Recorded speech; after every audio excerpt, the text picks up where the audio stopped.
እሱ በጣም ፈርቷል። ጭንቀት ውስጥ ያለ ሰው ውስጡ ሁሉ ጊዜ ሀዘን አለ። አንድም ሰከንድ ለጭንቀት የዳረገን ነገር ጋር አንድ ሰከንድ አብረ ማሳለፍ የለም። መንፈሳዊ ህይወቱ ላይ ጠንካራ የሆነ ሰው እነዚህን ስሜቶች ለመቋቋም ከፈጣሪ ትልቅ እርዳታን ያገኛል። እውቀት ያለው ሰው ነው ጭንቀት ይችላል። ፍርሃት የሚባለው ነገር ውሸት ነው። የጎረቤት ሰው ምን ይላል፣ የአካባቢው ሰው ምን ይላል፣ የፈለገውን ነገር ይላል። ከህይወታችን የሚበልጥ ነገር የለም። የዛሬ ባለ ታሪካችን ልትሞሸር 3 ቀን ብቻ የቀራት ፍቅርተ የተባለች ወጣት ናት። ፍቅርተ እንግዲህ ልታገባ ነው፣ ልትሞሸር ነው። በጣም ደስ ብሏታል። ያለፉትን ወራቶች ከእጮኛዋ ከ3 ቀን በኋላ ግን ህጋዊ ባሏ ከሚሆነው ቴዲ ጋር ለሰርጋቸው ሲዘጋጁ ሰንብተዋል። ብዙ ለፍተዋል። አዳራሽ፣ ዲኮር፣ ፎቶ፣ ልብስ፣ ጫማ፣ ቤተሰብ መሰብሰብ፣ ሜካፕ፣ ፀጉር። ሴት ሰርግ ስለምትወድ ከሱ የበለጠ እሷ በጣም ተደስታለች። ነገር ግን ሰርጉ 3 ቀን ሲቀረው ቴዲ ድራሹ ጠፋ።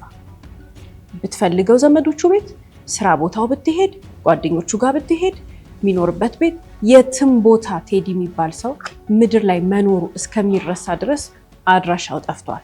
ስልኩ አይሰራም።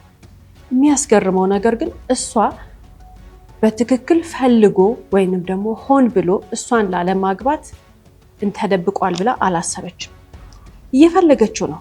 በጣም ብዙ ቦታ ሄዳ ስትፈልገው ግን ስሜቷን መቆጣጠር እያቃታት መጣ። 1 ሰዓት 2 ሰዓት እያለ ሰዓቱ እየጨመረ ሲመጣ በጣም ነርቨስ እየሆነች ራሷን መቆጣጠር እያቃታት በየሄደችበት ቦታ ሁሉ ግብ እየፈጠረች ነው። እዚህ ቤት ነው ያለው አውጡት እያለች መፈለግ የጀመረችው። አንድ ሰው ቤት ብቻ አይደለም የሄደችው፣ ዘመድ የተባለ ሰው ጋር ሁሉ እየገባች ቤታቸው፣ ጓዳቸው፣ መኝታ ቤት ምናምን ውስጥ ሁሉ እየገባች ነበር የምትፈልገው። ሌላስ ጓደኞቹ የተባለ ጋር ትሄዳለች። በሄደችበት ቦታ ይህቺ ሙሽራ እንግዲህ ፍቅርተ ነርቨስ ስለሆነች ይረዷታል። አልተጣሏትም፣ የተከራከሯት አሉ። ከዚህ በኋላ ተስፋ ስትቆርጥና በጣም ሰዓቱ እየጨመረ ሲመጣ ግን አንድ ነገር ስላስተዋለች ወደ ፖሊስ ሄደች። ምንድነው? ሙሽራው ቴዲ በየቀኑ የሚወስደው መድኃኒት አለው። ይታመማል። ለዛ መድኃኒት የሚወስደው ነገር አለ። ያንን መድኃኒት መዝለል አይችልም፣ ወይንም ደግሞ ቀን አሳልፎ መውሰድ አይችልም። በየቀኑ ይወስደዋል ያንን መድኃኒት። ቤቱ አየችው፣ መድኃኒቱን ይዞ አልሄደም። ታዲያ የዛን ጊዜ ነው የደነገጠችው። ፈልጎ ከእሷ ለመደበቅ አስቦ እንዳልሆነ ውስጧ ቢያምንም ግን ሰዎች ምናልባት ተደብቆ እንዳይሆን ፈርቶ እንዳይሆን የተለያየ ነገር ሲሏት የዛን ጊዜ ነው ልብ ያለችው። ሄዶ ቢሆን ኖሮ መድኃኒቱ በፍጹም ትቶ አይሄድም። በዛ ላይ ቤቱ ገብታ ስታይ ልብሶቹ በቦታ ናቸው፣ ጫማው በቦታው ነው። ህይወቱ እንዳለ ቤት ውስጥ ያለው ነገር አለ። ምንም የተነሳ ነገር የለም። ታዲያ በጣም ያሳሰባት መድኃኒቱን ካየች በኋላ ስለሆነ ቀጥታ ተነስታ ወደ ፖሊስ ሄደች። ፖሊስ የዛን ጊዜ ጥቆማ ከሰጠች በኋላ ቴዲን ለመፈለግ ስራውን ሲጀምር ግን የተረዳው አንድ ነገር አለ። ምንድነው? ቴዲ ሰርጉ እንዲራዘም ፈልጎ ነበር። በጣም ለምኗታል፣ በጣም ተማጽኗታል። አልተረዳችውም። እሷ ደግሞ ቆራጥ አቋም ነበራት። ሰርጉ ግዴታ መደረግ አለበት የሚል። ከዚህ በኋላ እንግዲህ ይሄንን ሀሳብ ከእሷ ጋር ከተከራከረ በኋላ ከሙሽራዋ ከፍቅርተ ወንድም ጋርም ተከራክሯል። የሙሽራዋ ወንድም ያለው ነገር አለ። እህቱን እንዳበሳጫት፣ እህቱን ሊያሳፍራት እንደሆነ፣ አንገቷን ሊያስደፋት እንደሆነ፣ ከዛ በተጨማሪ ደግሞ የቤተሰቡንም ጭምር የመላ ቤተሰቡን ሞራል ነክተሃል ብሎ ዝቶበታል። ይህች ሰርግ ከተሰረዘች አንተና እኔ ብሎ የተለያየ ነገር ተናግሮታል። ይሄንን ወንድሟ ሲናገር ሰዎች ሰምተዋል። ራሱም ዛሬ ወንድሟ ቴዲ ከተሰወረ በኋላ ብሎት እንደነበረ ተናግሯል። ግን ምን አለ ወንድምየው? አይ ከዛ በኋላ እኮ ሰርጉ ሊደገስ ተስማምተው እርቅ እንዳወረዱ እንደውም ለሰርጉ የሚያስፈልግ ነገር አብሮ ሲያዘጋጁ እንደነበረ ወንድሟ ይናገራል።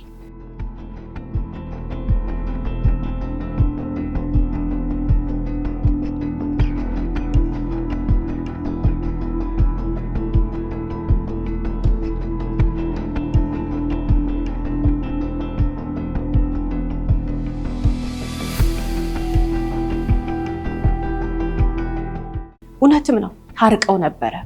ታዲያ እንግዲህ ቴዲ በመጨረሻ ከነማን ጋር ነበረ ሰዓቱን ያሳለፈው? ወይንም ደግሞ የመጨረሻዎቹ ከቴዲ ጋር የተገናኙት ሰዎች፣ ጊዜ ያሳለፉት ሰዎች እነማን ናቸው ሲባል እነዚህ 3 ሰዎች መጡ።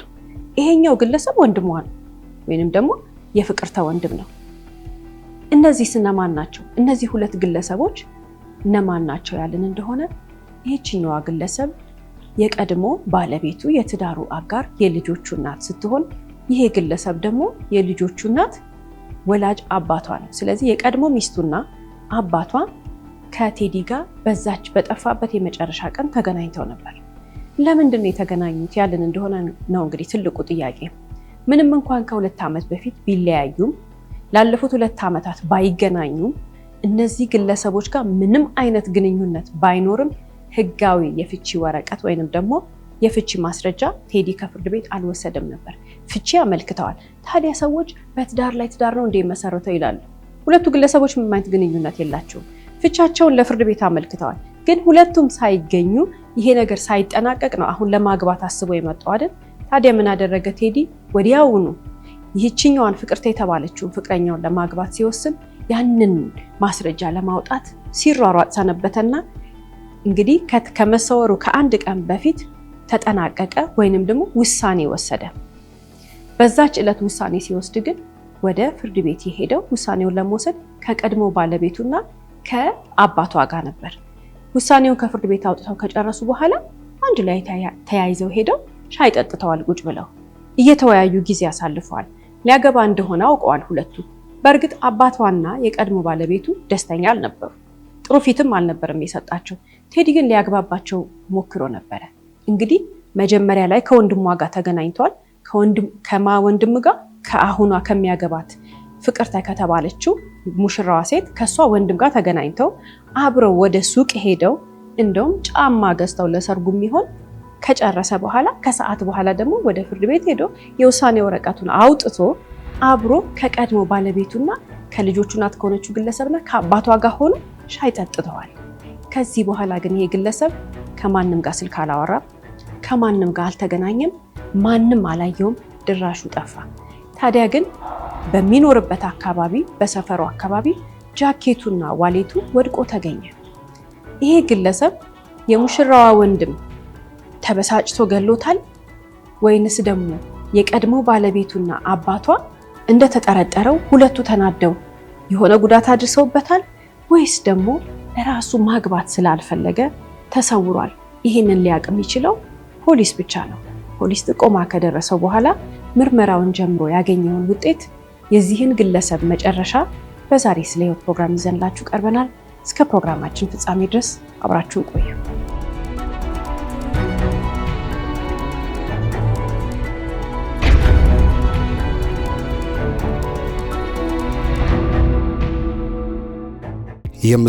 የምስራች እድል አንዴ ናት። የዲያስፖራ ብሎክ ላይ የ30% ቅናሽ አድርጎ ዲኤምሲ መጣ። ለመኖሪያ ምቹ በሆነ በለቡ መብራት ኃይል በ65395 ካሬ ሜትር ላይ ዘመናዊ የመኖሪያ አፓርትመንቶቻችንና የንግድ ሱቆችን እየገነባ ነው። በዘመናዊ አልሙኒየም ፎረም ወርክስ የሚገነቡ አፓርትመንቶቻችን ተመራጮች ናቸው። የመዋኛ ገንዳ፣ የልጆች መጫወቻ ስፍራ፣ ጂምናዚየም፣ በቂ የመኪና ማቆሚያ፣ ማራኪ እይታ ያለው ሰፊ ቴራዝ፣ ሰፋፊ ሊፍቶች፣ የኤሌክትሪክ መኪና ቻርጅ መሞያ ያለው ዘመናዊ የገበያ ማዕከል፣ ሌሎችም መሰረታዊ ፍላጎቶችን አካቶ ጥንቅቅ ተደርጎ እየተገነባ ያለ ዘመናዊ የመኖሪያ መንደር፣ ስቱዲዮ፣ ባለ 1፣ ባለ 2፣ ባለ 3 እና ባለ 4 መኝታ እንዲሁም የንግድ ሱቆችን በአመቾት አማራጭ ይምረጡ። 8% ቅድሚያ ከፍለው ይመዝገቡ። 50% የባንክ ብድር አመቻችተናል። አይጨነቁ። ይህ ቅናሽ ቀድሞ ለመጡ 40 ደንበኞቻችን በመሆኑ ይፍጠኑ። ለበለጠ መረጃና ለሳይት ጉብኝት በ0900910400 አሊያም 1437 7178941 ዲኤምሲ ብለው ይደውሉ። ዲኤምሲ ሪል ስቴት። ሰላም የስለ ሕይወት ፕሮግራም ተከታታዮቻችን፣ ስለ ሕይወት ቲቪ በየሳምንቱ በዚህ ሰዓት ይዞላችሁ የሚቀርበው ፕሮግራማችን አሁን ይጀምራል። ስለ ሕይወት ፍርድ የተሰጠባቸውን እውነተኛ ወንጀል ታሪኮችን ለእናንተ ለተመልካቾች በድራማ መልክ እያቀናበርን ይዘን የምንቀርበው ፕሮግራም ይሆናል። የዛሬውን ፕሮግራም ይዤላችሁ የቀረብኩት እኔ ብስራት ገመቹ ነኝ። እስከ ፕሮግራማችን ፍጻሜ ድረስ አብራችሁን ቆዩ። እናመሰግናለን። የት እንደገባ ያልታወቀው የዛሬ ባለታሪካችን ቴዲ እንግዲህ ከመሰወሩ ከጥቂት ወራቶች በፊት በጣም የሚወዳት ፍቅረኛውን ፍቅርተን የሚለምናት ነገር ነበረ። ምንድነው? ሰርጉ እንዲራዘም ነው። በጣም ነበር የሚለምናት፣ ሊያሳምናት በጣም ነበር የሚሞክረው። ፍቅርተ ደግሞ በተቃራኒው እሷ መስማትም አትፈልግም። ጭራሽ እንደውም ያናድዳት ነበረ ሰርጉ ይራዘም ሲላት። ምክንያቱም መጀመሪያ በጋራ ያለምንም ችግር አብረው ሆነው እንዲጋቡ አብረው እንዲኖሩ ቤት ተከራይተው እቃ እየገዙ በዛ መንገድ ላይ እያሉ ድንገት አንዱ ቀን መጣና ሰርጉን ለ6 ወር እናራዝመው ብሎ ጠየቃት። አልተስማማችም፣ አልፈለገችም። በጣም ነው የተቃወመችው። እሱ የሚላት ነገር ምንድነው? ሰርጉ የሚራዘምበትን ምክንያት ሊደረድርላት ይሞክራል ለማሳመን። እሷ ደግሞ በተቃራኒው ሰርጉ የማይሰረዝበትና የማይራዘምበትን ምክንያት ነው የምትደረድርለት። የእሱ ምክንያት ሌላ ነው፣ የእሷ ምክንያት ሌላ ነው። ሁለቱም የየራሳቸው እውነት አላቸው። እሱ አንድ ሚላት ነገር አለ። ከመጋባታቸው በፊት ኦሬዲ ሽማግሌ ስለተላከ አብረው ቢኖሩ ምንም ችግር እንደሌለው ሲመቻቸው ሰርጉን እንዲደግሱ ይነግራታል። እሷ ደግሞ ቤተሰቦቿን ስለምታከብር ሰርግ ከመደገሱ በፊት ከሱ ጋር አብራ እንደማትኖር ትነግረዋለች። እሱ በጣም ፈርቷል። የፈራው ነገር ምንድነው? ሰርጉን መደገስ። ወደ ሰርጉ ቀኑ እየቀረበ በመጣ ቁጥር ልቡ እየመታ ነው። እንዲሰረዝ ብቻ ነው የሚፈልገው ከፍርሃት የተነሳ። የሱ ፍርሃት ሰርጉን መደገስ ነው። የሷ ፍርሃት ደግሞ ሰርጉን ማራዘም ወይንም መሰረዝ ነው። በፍጹም ያንን ወደ ጭንቅላቷ ማስገባት አልፈለገችም። ብዙ ተከራከሩ። በመጨረሻ ግን በአንድ ሀሳብ ተስማሙ። በምንድነው? ሰርጉ ይቀጥል በሚለው። የዚህን ጊዜ ነበር እንግዲህ መወራት ተጀመረ። በተለይ ሽማግሌ ከላከ በኋላ ከ2 ዓመት በፊት የፈረሰ ትዳሩ፣ ከ2 ዓመት በፊት በፍጹም በአይኑ አይቷት የማያውቀው የተለያያት የልጆቹ እናት አባቷ ደወሉለትና ምን እያሰብክ ነው? በትዳር ላይ ሌላ ትዳር ልትመሰርት ነው አሉት። ይሄ ግለሰብ የዛን ጊዜ ነው የደነገጠው። አባቷ በጣም ብዙ ነገር ተናገሩት። የዛን ጊዜ ምን አስታወሰ? የፍቺ ወረቀት ዶክመንቱ በእጁ የለም። ቀጥታ የሆነውን ነገር ፍርድ ቤት ቀርቦ አስረዳ። የተፈጠረው ነገር ምንድነው? ከ2 ዓመት በፊት እንግዲህ ሁለቱ የቀድሞ ባለቤቱና የዛሬ ባለታሪካችን ቴዲ ትዳራቸው የፈረሰ ጊዜ ወደ ፍርድ ቤት ሄደው ነበር። በሽማግሌ ፊት ቁጭ ብለው ያላቸውን ንብረት ሊካፈሉ፣ ያላቸው ንብረት የቤት ዕቃ ብቻ ነበረ። የቤት ዕቃውን ሊካፈሉ ይሄንን ተነጋግረው ከዛ በተጨማሪ እሷ ምን አለች? ልጆቹን ይዛ ወደ ቤተሰቦቿ ቤት ሄደች። ልጆቹን ይዛ ወደ ቤተሰቦቿ ቤት ከሄደች በኋላ ግን ፍቺው ለፍርድ ቤት ቀረበ። ፍርድ ቤት እንግዲህ ሁላችንም እንደምናውቀው የፍቺ ጥያቄ ሲቀርብ መጀመሪያ የማሰቢያ ጊዜ ይሰጣል። በሽማግሌ የተወሰነ ነገር እንዲነጋገሩ ይደረጋል። ያ በሚደረግበት ሰዓት ተነስታ እሷ ወደ አረብ ሀገር ሄደች። ከሀገር ወጣች ማለት ነው። እሷ ወደ አረብ ሀገር ከሄደች በኋላ ቴዲ ወደ ፍርድ ቤት አልተመለሰም። ልጆቹ ወላጆቿ ጋር ናቸው። ልጆቹን ይረዳል። ልጆቹን እየረዳ ልጆቹን እያየ ህይወቱን ቀጠለና ዛሬ ላይ ደረሰ። ነገር ግን እሷ ምንድን ያደረገችው? ከዚህ ቀደም ልክ ከሀገር ወጥታ እንደሄደች በአመቱ ፍቅረኛ ያዘች፣ ሌላ ወንድ ልጅ ወልዳለች። 3ኛ ልጅ ማለት ነው። ከፍቅረኛዋን የወለደችው እዛ በወለደችበት ሀገር እየኖረች ነው። ታዲያ አባቷ መጡና የገዛ ልጃቸው ከሌላ ሰው እንግዲህ ከቴዲ ጋር ከተለያየች በኋላ አግብታ እንደወለደች ያውቃሉ፣ ወይንም ከፍቅረኛዋ እንደወለደች ያውቃሉ። እሳቸው ግን መጡና ምን አሉ? የእሳቸው ልጅ እንዳልወለደች፣ በትዳር ላይ ትዳር መመስረት እንደማይችል ማስፈራራት ጀመሩ፣ መዛት ጀመሩ። ቴዲ የዛን ጊዜ ደነገጠ። ያቺ ያልጨረሳት የፍርድ ቤት ወረቀት ችግር ልታመጣበት እንደሆነ ተረዳና መቀጠል ያለበትን ነገር ቀጠለ። እሷ ሀገር ውስጥ የለችም። ስለዚህ በጋዜጣ መታወጅ አለበት፣ ተቃዋሚ ካለ ብሎ ማለት ነው። ተቃዋሚ ካለ ብሎ ሲያወጣ ማንም ተቃዋሚ ብሎ ሊመጣ አይችልም። ምክንያቱም ሁሉን ነገር በውስጡ እውነቱን ያውቃል። ነገር ግን ተቃዋሚ ብለው መጡ፣ ቀረቡ ዳኛ ፊት። ምንድነው ሲባል ካዱ። እሷ አብረው እንዳሉ የዛን ጊዜ በሽምግልና ሰዓት እንደታረቁ ገንዘብ ችግርን ለመፍታት ብላ ከሀገር እንደወጣችና እሱ ህጋዊ ባሏ እንደሆነ ተናገረች። በጣም ኃጢያቱ ዳኛ ፊት በዛ። ቴዲ ለዚህ ነው ይሄንን ነገር ላጽዳውና ከዛ በኋላ ወደዚህኛው ህይወት እንግባ ብሎ ሲነግራት የነበረው። አዲሷ ፍቅረኛው የነገዋ ሚስቱ ግን አልተቀበለችም። ክርክሩ ቀጠለ። ፍርድ ቤት ውስጥ በጣም ብዙ ተጣሉ፣ ብዙ ጭቅጭቅ ነበራቸው። ከፍርድ ቤት ውጭም እየተደዋወሉ እንግዲህ የሚነጋገሯቸው ክፉ ነገሮች አሉ። የዚህን ጊዜ ቴዲ አስተዋለ። ያስተዋለው ነገር ምንድነው? ለፍርድ ቤቱ የካደችውን ማረጋገጥ መቻል አለበት። የጠየቀው ፍቺም ደግሞ መረጋገጥ አለበት። ስለዚህ ጎበዝ ነው፣ ጠንካራ ሰው ነው። ማስረጃ መጣ። ልጅ መውለዷን ከራሷ ዘመዶች የልደት ካርድ ህጋዊ ልጅ የወለደችበትን የተወለደውን የህፃኑን የልደት ካርድ ለፍርድ ቤት ማስረጃ አቀረበ። የዛን ጊዜ ምንም ወደፊትም ወደ ኋላም አልተባለም፣ ሌላ ህይወት ውስጥ ገብታለች። ስለዚህ ፍቺያቸው ተረጋገጠ። አሁን ቴዲ ነፃ ሆነ። የውሳኔ ወረቀቱን የሚወስድበት ደግሞ የራሱ ቀን አለው። ነገር ግን ያችን የውሳኔ ወረቀት ከመውሰዱ በፊት ደግሞ የተፈጠረ ነገር አለ። እዛው ላይ ምን አሉ? በፍጹም ልጆቹን ረድቶ አያውቅም። በፍጹም ላለፉት 2 ዓመታት እሷ ራሷ የልጆቹ እናት የቀድሞ ባለቤቱና ቤተሰቦቿ ብቻ ተባብረው እንደሚያሳድጓቸው፣ ቴዲ ከዚህ በፊት መክፈል የነበረበትን ብር አልከፈለም ብለው በጣም በኃይለኛው ቅሬታቸውን መግለጽ ጀመሩ። ቴዲ ደግሞ የሚለው ነገር አለ። ምንድነው? እንደከፈለ ለልጆቹን እንደረዳ ማስረጃ ማቅረብ እንደሚችል ተናገረ። ማስረጃህን አምጣ ሲባል ይሄ ልጅ በጣም ጎበዝ ነው። የ21 ወራቶች በድምሩ እንግዲህ 2 ዓመት ሊሞላው 3 ወር ብቻ የቀረው የ21 ወራቶች ባንክ ብሩን ያስገባበት ወደ አባቷ አካውንት ልጆቹን የሚረዳበትን ተመሳሳይ ቁጥር ያለው ተመሳሳይ የገንዘብ መጠን ያለው ብር በየወሩ ያስገባበትን ባንክ ስቴትመንት ይዞ መጣ።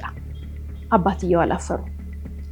ይሄ ገንዘብ አግኝተዋል፣ ወደ ባንክ አካውንታቸው ገብቷል። ታዲያ ምንድን ነው የምትናገሩ ተብሎ ሲጠየቁ አባትየው ምን አሉ? እሱ እንዳስገባ አላቅም ነበር። የሚገባላቸው ገንዘብ የማን ነው ተብለው ይጠቀማሉ ሲባሉ እሳቸው አላቅም፣ ልጅ የምትልክ ነው ይመስለኛል። ከዚህ በኋላ ቴዲ ነፃ ሆነ። የሚጠበቅበትን የልጆች ክፍያ ከፍሏል። እንደ አባት ግዴታውን ተወጥቷል። ከዛ በተጨማሪ ደግሞ ከሱ በፊት እሷ ህይወት ጀምራለች። ስለዚህ ይሄ ወጣት ምን ማድረግ ይችላል? ህይወቱን መቀጠል ይችላል ተብሎ ነው የሚታሰበው አይደል? እነሱ ግን አላረፉ። የቀድሞ ባለቤቱ በተለይ ደግሞ አባትየው ብሶባቸው መሳደብ፣ ክፉ ነገር መናገር ጀምሩ። ጥያቄ አሁን አንዱን ሲፈቱ አንዱ እያሉ ነው ይሄንን ልጅ ናላው ነው የሚያዞሩት።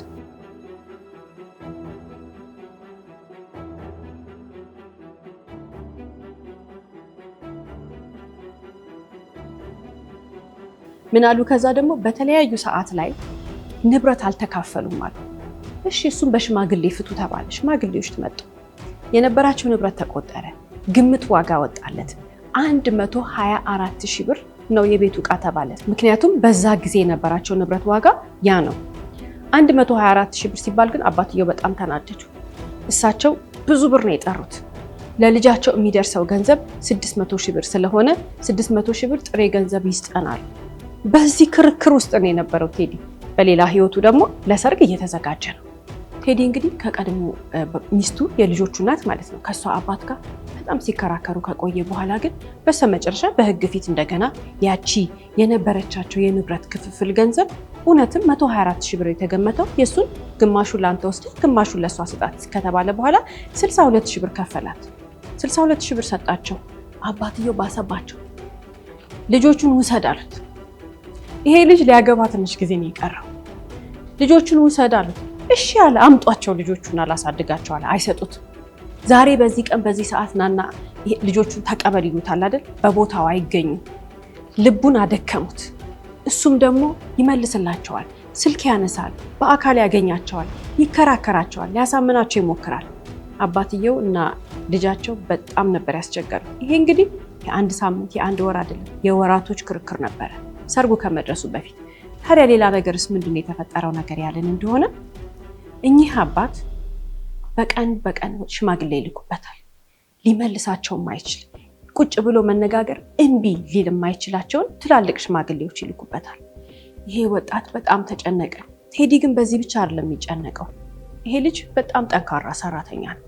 ራሱን አስተዳድሮ የሚያስተዳድራቸው ቤተሰቦች አሉት። ተወልዶ ባደገበት አካባቢ ዛሬ የሚኖሩት ቤተሰቦቹን ከወላጆቹ መካከል አንደኛውን ሰው ያስታምማል።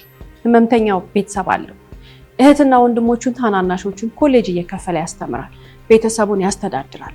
ይሄ የህይወት ውጥረት አለበት። ከዛ በተጨማሪስ ስራ ቦታ ላይ በጣም ጫና የሚበዛበት ልጅ ነው። እንግዲህ የእሱን የህይወት ውጥረት እንመልከተው። እዚህ ጋር የቀድሞ ሚስቱ ጋር ችግር አለበት። እዚህ ጋር ደግሞ ልታገባ ወይንም ደግሞ ልትሞሸር የቸኮለች ሴት አለች። ከዚህ በተጨማሪ ደግሞ የወላጆቹ ህይወት ያሳስበዋል። ቴዲ በእነዚህ ነገሮች ውጥረት ውስጥ ሆኖ ለሱ ሳይሆን ላሉት ችግሮች ሁሉ እያሰበ ሲሰነብት የነበረ ወጣት ድንገት ማን የት ለምን ብሎ ሊመልስ በማይችልበት ሁኔታ ራሱን ደበቀ፣ ጠፋ። ማንም ሊያገኘው አልቻለም። አሁን ፈልጎ የሚያገኘው ፖሊስ ነው አይደል? ፖሊስ ስራውን ቀጠለ። እንግዲህ መመልከት ያለብን መጀመሪያ ፍቅርተ ወይንም ደግሞ ሙሽራዋ የተጨነቀችው ወይንም ሐሳቧ የነበረው በየቦታው እየገባች ስትፈልግ የነበረው ተገኝቶ ሰርጉ እንዲቀጥል ለማድረግ ነው።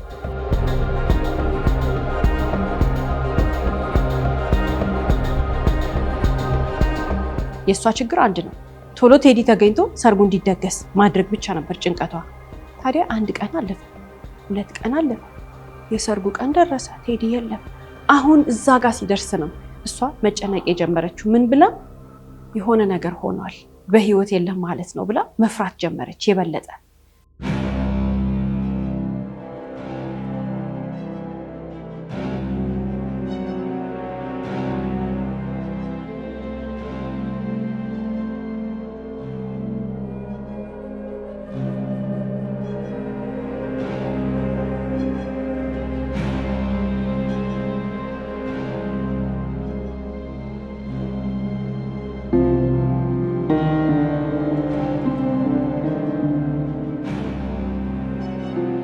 ከዛ ቀጠለና 4 ቀን አለፈ። በ5ኛው ቀን ፖሊስ ቴዲ የት እንዳለ ደረሰበት። በጣም አሳዛኝ በሆነ ሁኔታ ይሄ ወጣት ራሱን ሰቅሎ ከመኖሪያ ሰፈሩ ወረድ ብሎ ባለ ጫካ ውስጥ 4 ቀን ሙሉ አስከሬኑ ሳይገኝ አገኘው። ፖሊስ ደረሰበት። የአስከሬን ምርመራ ተደረገ። ይሄ ወጣት ራሱን ነው የሰቀለው። በሙሉ የአስከሬን ምርመራዎቹ ወይንም ደግሞ ያሉት ማስረጃዎች የሚያመለክቱት ወጣቱ ራሱ ፈልጎ አቅዶ ሄዶ ራሱን እንደገደለ ነው። እነዛን እቃዎች ራሱ ሄዶ ገዝቷል። ሊታነቅበት የገዛው ነገር ተገኝቷል። ከየት እንደገዛው ታውቋል። የሚያስገርመው ነገር ግን ኪስ ውስጥ የተገኘው ማስረጃ ወይም ደግሞ ተጣጥፎ የተገኘው ወረቀት ነው። አንደኛው የፍርድ ቤት ውሳኔ ነው። የፍርድ ቤት ውሳኔው ከልጆቹ እናት ጋር በህጋዊ መንገድ ፍቺ መፈጸማቸውን የሚያረጋግጥ ውሳኔ ወረቀት። ሁለተኛውስ እሷ እንግዲህ እዚህኛው ፍርድ ቤት ከጨረሰች በኋላ በዛን ዕለት ሻይን ጠጣ ብለው ቁጭ ብለው ምን ሰጡት? ሌላ የክስ ወረቀት የት ቤተሰቦቿ በሚኖሩበት አካባቢ በሚገኝ ፍርድ ቤት ሄዳ ደግሞ ለልጆቹ ቀለብ አልቆረጠም ብላ ሌላ ማመልከቻ ነው ያመጣችው። እንግዲህ ክርክር ይደረጋል። ታሸንፋለች አታሸንፍም ሌላ ነገር ነው። አቤቱታ ወይንም ደግሞ ቅሬታ ሄዳ አሰማች። የክስ ወረቀት 2 ገጽ ያለው ይዛው መጡ። የክስ ወረቀቱ ይዘት ግን ምንድነው የሚለው? ለልጆቹ ምንም አይነት ተቆራጭ ወይንም ደግሞ ገንዘብ ስላልሰጠ ቤተሰቦቿ እያስተዳደሯቸው ስለሆነ በዚህ ምክንያት ተጠርቶ በህጋዊ መንገድ ይጠየቅልኝ የሚል ነው ማመልከቻው። ቅሬታ ተጻፈ፣ መጥሪያ ያለው ከላይ። ታዲያ ይሄ ወረቀት እኮ በሌላ ፍርድ ቤት ውሳኔ የተሰጠበት ነው አይደል? በሌላ ፍርድ ቤት ማስረጃ አቅርቦ እንደሚረዳ ነገር ግን ያንን እያደረገ እንዲቆይ ውሳኔ የተሰጠበት ነው። እዚህኛው ፍርድ ቤት ተከሶ ሌላኛው ፍርድ ቤት ተከሶ ተቀባይነት አግኝቶ መጥሪያ ቢመጣልትም እዛም ሄዶ ማስረዳት ይችል ነበር። ቴዲ ግን ለሱ የመጨረሻው ሰዓት ነበር።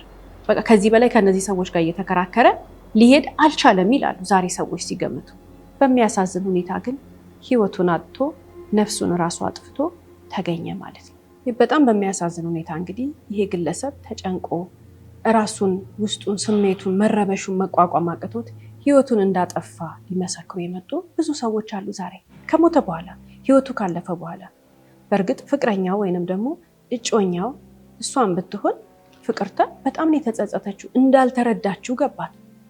ሌሎችም ሰዎች እንደዚህ ይጨነቅ ነበር፣ እንደዚህ ያስብ ነበር፣ ስራ ቦታ ቁጭ ብሎ ይተክዝ ነበር፣ ስራ መስራት አቅቶት ነበር፣ የቅርብ አለቃው ጭምር ሲያለቅስ አይቼዋለሁ ብሎ ተናገረ።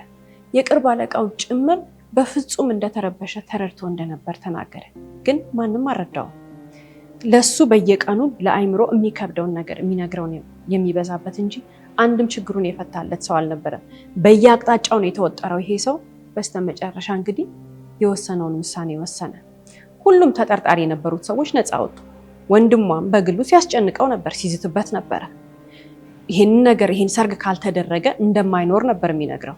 እሱም ነፃ ወጣ፣ ዝቶበታል። ግን ያስጨነቁት በውሸት እየሄዱ በየቦታው ሲካሱት የነበሩት የቀድሞ ባለቤቱና አባቷ ያደረጉት ነገር የሚካድ አይደለም። ግን ምንም ነገር አላደረጉም ወይንም ደግሞ በህግ አይን ሲታይ ለህይወቱ መጥፋት ተጠያቂ አይደለም። ማን የተጎዳው ወይንም ደግሞ ማን ነው በዚህ መሀል ዋጋ የከፈለው? ራሱና የምትወደው ፍቅረኛው ወይንም ደግሞ እጮኛው አብረው በትዳር ልትተሳሰር ብዙ ዋጋ የከፈለችው ሁለቱ ናቸው ትልቁን ዋጋ የከፈሉት።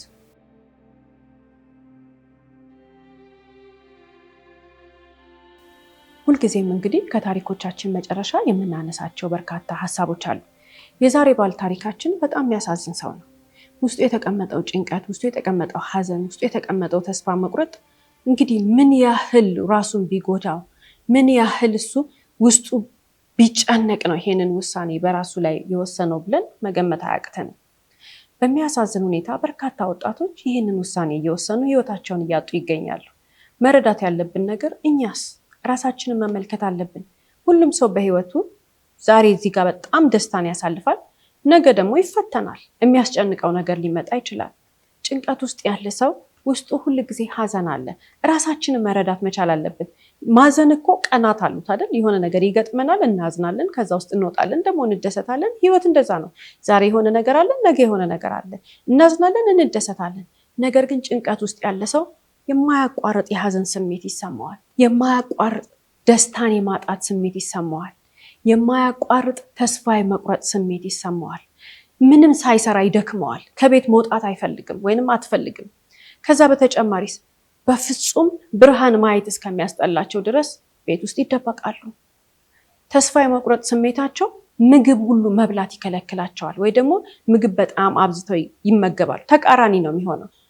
በጣም በሚያሳዝን ሁኔታ እንደነዚህ አይነት ስሜት ውስጥ ያሉ ሰዎች አእምሯቸው፣ የአስተሳሰባቸው ሁኔታ ይዛባል። ሰነፍ ስለሆኑ አይደለም ተስፋ የቆረጡት፣ ሰነፍ ስለሆኑ አይደለም ስራ መስራት ያቃታቸው ቤት ውስጥ የተቀመጡት፣ ሰነፍ ስለሆኑ አይደለም ውስጣቸው በሀዘን የተሰበረው፣ ሰነፍ ስለሆኑ አይደለም የተጨነቁት፣ ሰነፍ ስለሆኑ አይደለም ህይወታቸውን የጠሉት። ተጨንቀው ነው። ለምንድን ነው የተጨነቁት? ሊገኙ የማይገባቸው ቦታ፣ ሊያሳልፉት የማይገባቸው ህይወት በማይፈልጉት ሰዓት ላይ እዛ ቦታ ጋር ስለተገኙ ነው። ሊገኙ የማይገባቸው ቦታ፣ ሊገኙ በማይገባበት ሁኔታ፣ ሊገኙ በማይገባበት ወቅት ቁጭ ስላሉ ነው። እራሳቸውን እዚህ ጋር ነው እንዴ ያለሁት፣ ይሄን ህይወት ነው እንዴ ብለው እስከሚደነግጡ ድረስ የገጠማቸው ያሉበት ህይወት ነው። ከዛ ውስጥ እንዴት መውጣት ይችላሉ? መውጣት ይቻላል። በተለያየ መንገድ መውጣት ይቻላል። እርዳታ ማግኘት ግን ግዴታ ነው። እርዳታ ማግኘት መቻል አለብን። እነዚህ ተስፋ የመቁረጥ ስሜት፣ አእምሯችን እንደተጨነቀ በርካታ ምልክቶች አሉ። እነሱ ምልክቶች ካየን በኋላ ትልቁ መፍትሄያችን በመንፈሳዊ ህይወታችን በጣም መጠንከር ነው። ትልቁ መፍትሄ ነው እሱ። መንፈሳዊ ህይወቱ ላይ ጠንካራ የሆነ ሰው እነዚህን ስሜቶች ለመቋቋም ከፈጣሪ ትልቅ እርዳታን ያገኛል። ከዛ በተጨማሪ ደግሞ መረዳት ያለብን ነገር ወደ ባለሙያ መሄድ መቻል አለብን። ወደ ባለሙያ ሄደን ያለብንን ነገር እውነቱን ነው መናገር ያለብን።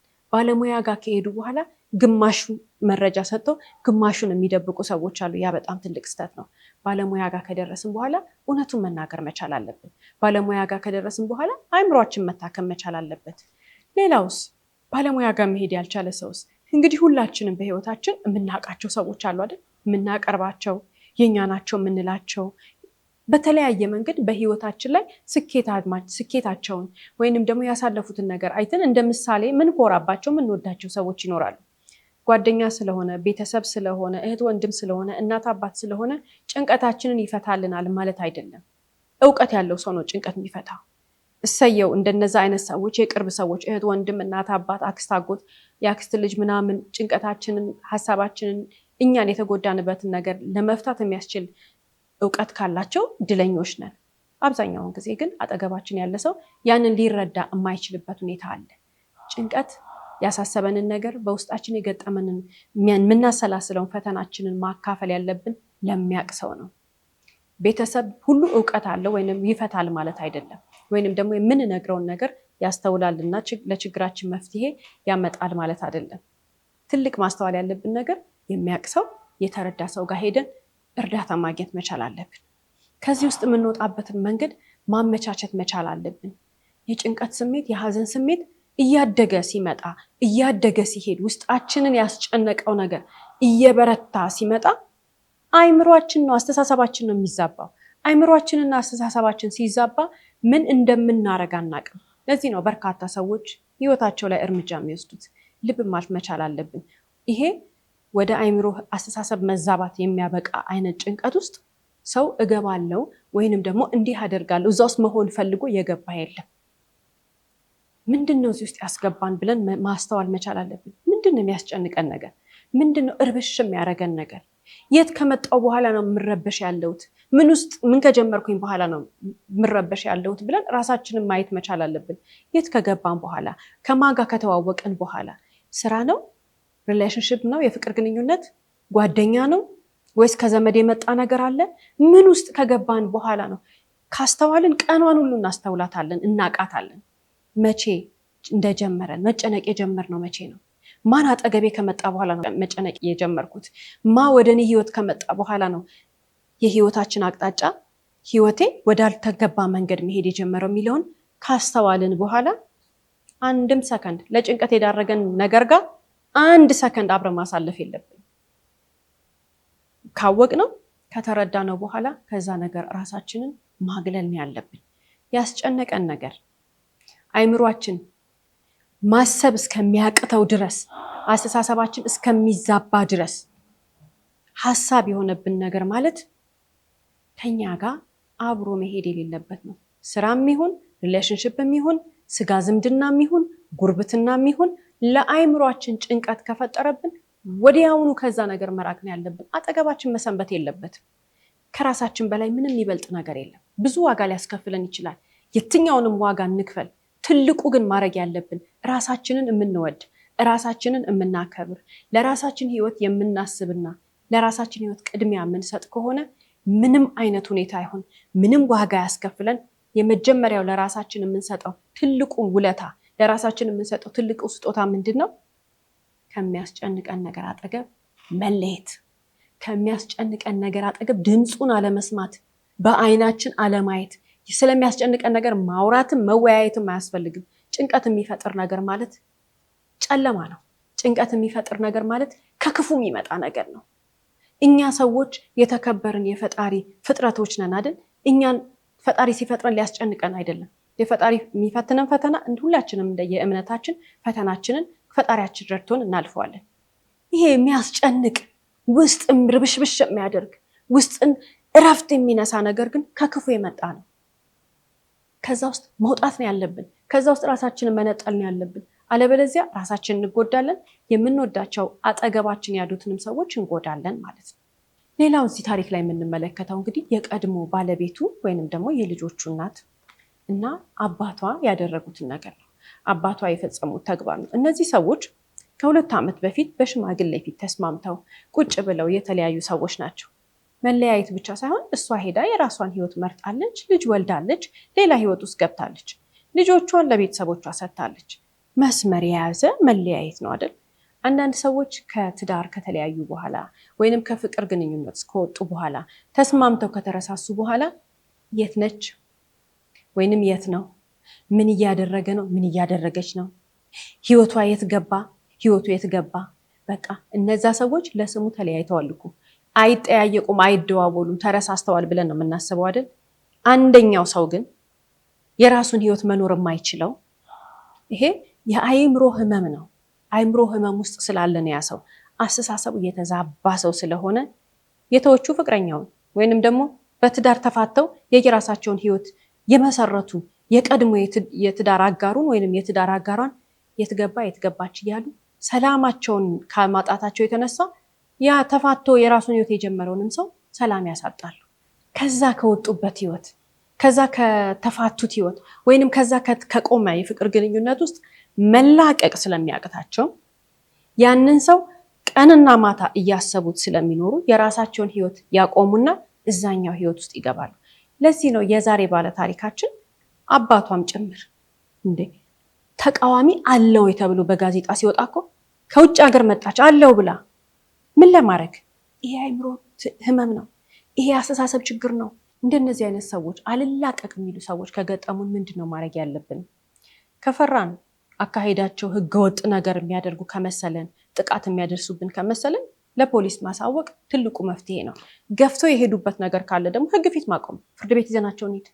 ሌላስ እነዚህ ሰዎች የአይምሮ ህመማቸው ወይንም ደግሞ ያልታወቃቸው የሚያደርጉት ነገር የት ገባ፣ የት ገባች፣ የት ነች፣ ምን ለበሰች፣ ምን ለበሰ፣ ምን በላ፣ ከነማጋ ተዋወቀ፣ ህይወቱ እንደዚህ ሆነ ወይ እያሉ ሰው ጋር ይደውላሉ፣ እኛ ጋርም ይደውላሉ። እነዚህ ሰዎች ህመምተኛ ናቸው፣ ህይወት የላቸውም። ታዲያ እነዚህን ሰዎች ማስቆም አንችልም እኛ፣ ወይንም ደግሞ አስተሳሰባቸው ተስተካክሎ ህይወታቸውን የራሳቸውን እንዲኖሩ ለማድረግ አንችልም። ሰው የራሱን ህይወት ስለሆነ የሚመራው። አንድ ነገር ግን ማድረግ እንችላለን። የዛሬ ባለታሪካችን የተጎዳበት፣ የዛሬ ባለታሪካችን ያላደረገው ከሱ ህይወት የምንማረው፣ ከተከሰስን መቅረብ ያለብን ቀን ነው ፍርድ ቤት የምንሄደው እንጂ አይናቸውን ማየት አያስፈልገንም። ለጠበቃ ሰጥተን ቻው ነው ማለት ያለብን። ጠበቃ መቅጠር ካልቻልንስ እዛች የፍርድ ቤቷ ቦታ ጋር ከተገናኘን በኋላ እነዚህ ሰዎች አለማግኘት ነው። ይሄ የአእምሮ ህመም ያለበት ሰው ነው፣ ወይንም የአእምሮ ህመም አለባት። እንደነዚህ አይነት ሰዎች በጣም ጨካኞች ናቸው። ትልቁ የሚያደርጉብን ነገር ምንድን ነው? ሰላም ይነሱናል። ህገወጥ የሆነው ነገር ትልቅ ነገር ነው። ከዛ በተጨማሪ ግን በቀን ሀሳብ እየሰጡን ዛሬ ይሄንን ይሉናል፣ ነገ ይሄንን ይሉናል። ሰው የዋህ ስለሆነ እንደዚህ ሰላም የሚነሳውን ሰው ስልኩን አንስቶ ያወራል። ማውራትም አያስፈልግም፣ መገናኘትም አያስፈልግም። ምንም ነገር አይደለም። እየደወሉና ሌላ ነገር እያደረጉ ካስቸገሩ ህግ ፊት ማቅረብ፣ ቆራጥ መሆን መቻል አለብን። ማውራት የለብንም፣ መገናኘት የለብንም። ከቻልን እንደዛ አይነት የፍርድ ሂደት ላይ ከገባ ራሱ አጠገባቸው መድረስም አያስፈልግም። የምስክርነት ወይንም ደግሞ መናገር ያለብን ለዳኛ መንገር ያለብን ነገር ጋር ፍርድ ቤት መገኘት። ከዛ ውጭስ ናቅ አርገናቸው ጥለናቸው የራሳችንን ህይወት መኖር ነው። ስራ የላቸውም፣ ህመምተኛ ናቸው፣ አእምሯቸው ታሟል።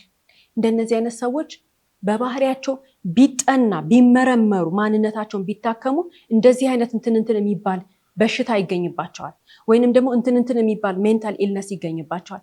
ህመምተኛ ናቸው። በጣም ብዙ ሰዎች አሉ እንደዚህ አይነት ሰዎች። ወገኖቻችን ከፍተኛ የሆነ ጥቃት ይደርስባቸዋል። እየደወሉ እየነዘነዟቸው በአካል እንገናኝ እያሉ ሽማግሌ ይሰበስባሉ።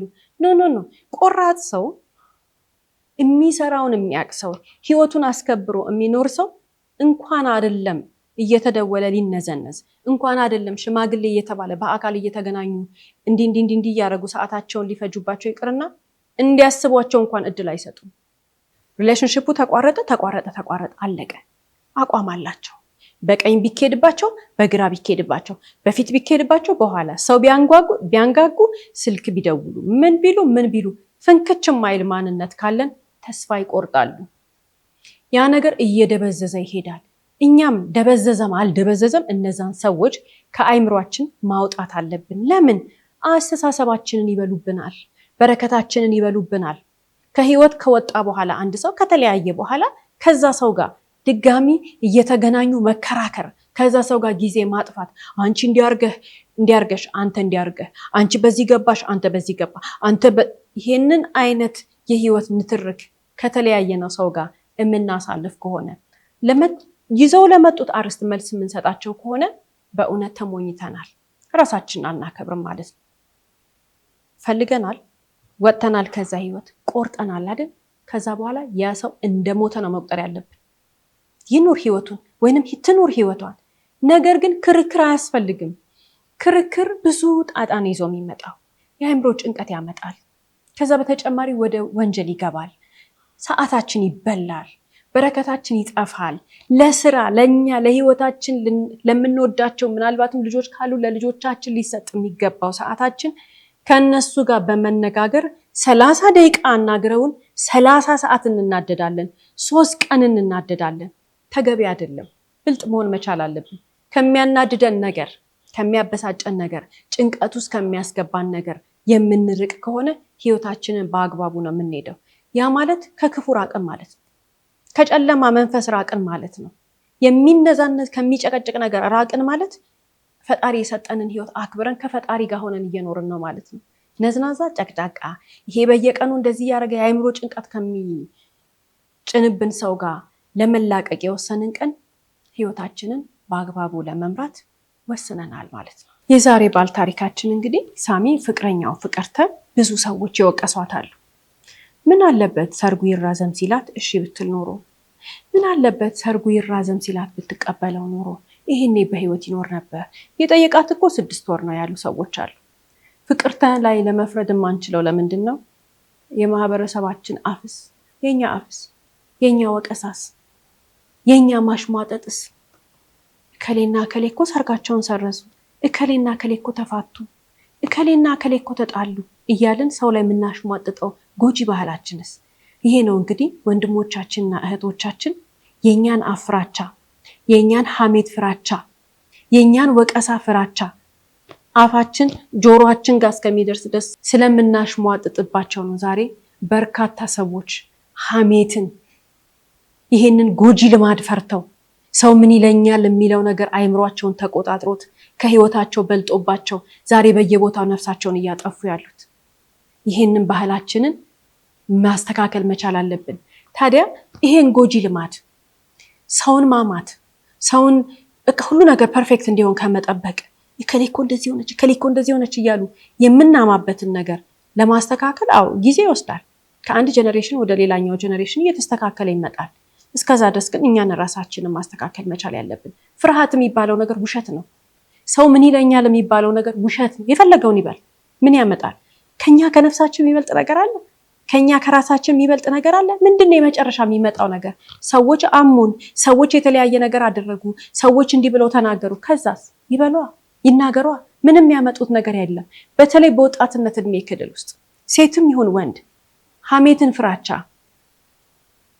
ሰው ምን ይለኛል በሚል ነገር ራሳቸው ላይ የሚወስዱት እርምጃ ይሄንን ካለ መረዳት ነው። ከፍራቻ ሰው ምን ይለኛል ከሚል አንገት ወላጆቹን ከማስደፋት ከመፍራት። በተለይ ወጣቶች ትላልቅም ሰዎች ዛሬ ህይወታቸውን የሚያጠፉት ዛሬ ራሳቸው ላይ ጉዳት የሚያደርሱበት ምክንያት ያ የደረሰባቸው የህይወት ፈተና በላይ የሚያስጨንቃቸው ሰው ምን ይለኛል የሚለው ነገር ነው።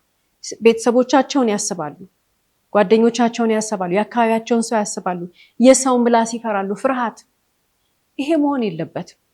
የፈለገ ነገር ይምጣ፣ ማንም ምንም ይበል፣ ምንም ነገር ይፈጠር፣ ከኛ የሚበልጥ ነገር የለም።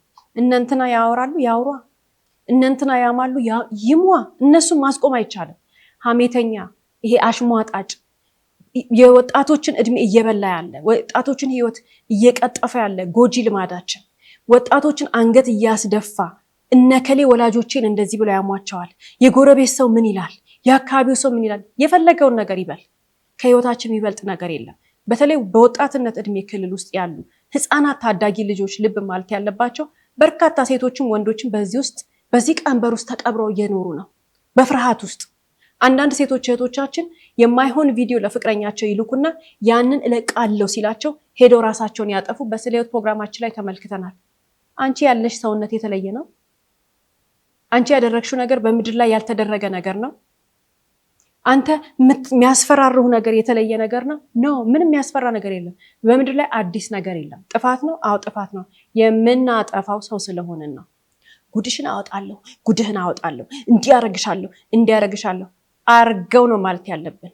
ከዛ በኋላስ ሌላ ሰው ላይ ሊያስበው እስከማይችል ድረስ ህግ ፊት አቁመን የመጨረሻውን ቅጣት ማስቀጣት ነው ያለብን። አንዳንድ ሰዎች አላችሁ በውጭ ሀገር እየኖራችሁ ሴቶች እህቶቻችንን እንዲህ አይነት ቪዲዮ ይዣለሁ እንዲህ አደርግሻለሁ እያላችሁ የምታስፈራሩ።